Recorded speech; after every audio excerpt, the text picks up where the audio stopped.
They say it's self defense. They say it was to stop a bomb. But what if I told you it is about control, collapse, and quiet chaos? On June 13, Israel, under Netanyahu's government, launched Operation Rising Lion. Over 100 strikes on Iranian soil. Military bases, nuclear research centers, civilian site, not one official apology. Netanyahu called it primitive strikes, but international law calls it something else, a violation of sovereignty and potentially a war crime. No Israeli civilian was under direct threat. No verified nuclear weapons were days away, and bombs still fell and people died. We are asking why. Days later, Trump said Iran was just a week away from nuclear weapon. But here's what they won't say in the headlines.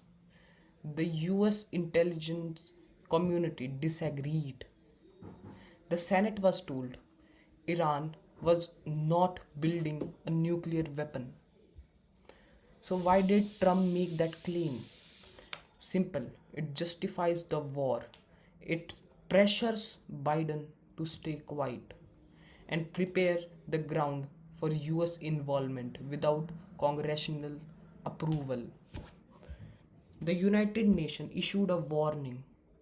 France condemned the strikes, and Gulf allies were nervous.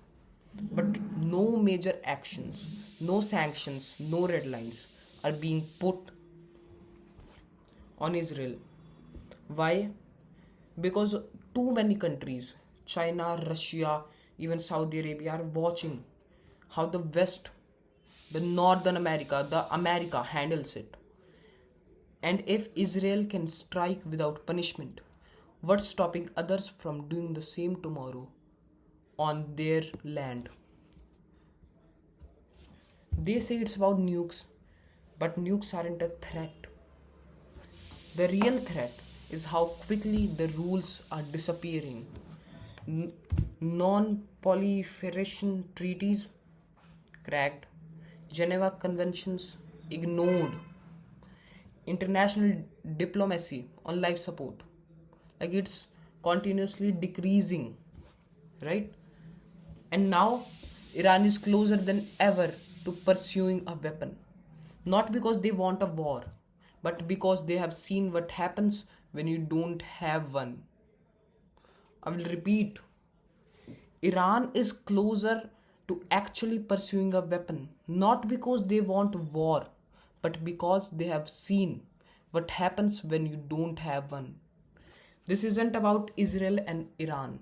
It's a global signal that power beats law, that might decide who gets bombed, and the truth can be rewritten overnight by anyone loud enough. When Trump speaks, market listens. When Israel strikes, no one stops them. And when Iran responds, the media call it terrorism, not retaliation. Call it war, call it strategy, call it politics, but don't call it justice. Because what you are seeing right now is not about peace, it's about dominance and a world where law doesn't matter anymore. Don't pick a side, pick the truth. The US, the Israelis playing politics. They are pushing war, they are pushing strategy, and what we want is justice. I'm not here to break the news, I'm here to break it down. Thank you.